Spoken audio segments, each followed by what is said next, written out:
Now we will move on to the skill of bouncing. This is a skill that you will introduce at a later lesson.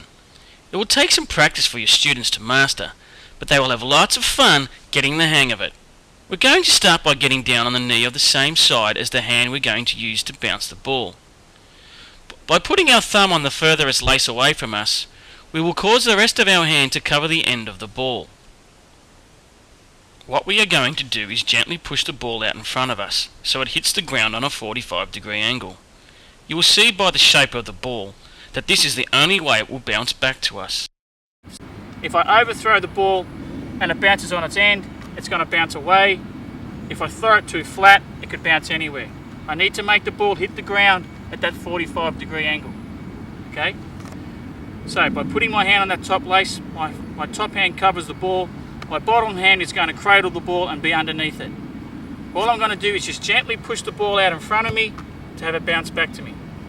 Just gently push it out in front, let it come back to you.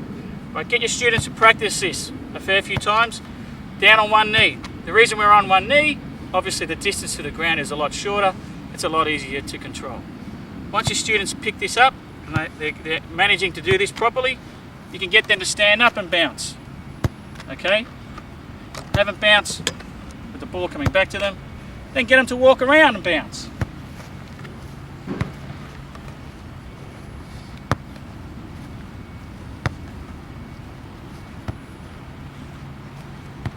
Working up to a little jog.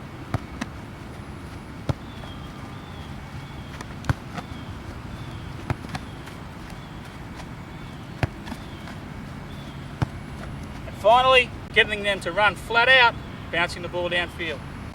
In an AFL game, players are required to bounce the ball every 15 yards if they want to continue running with the ball.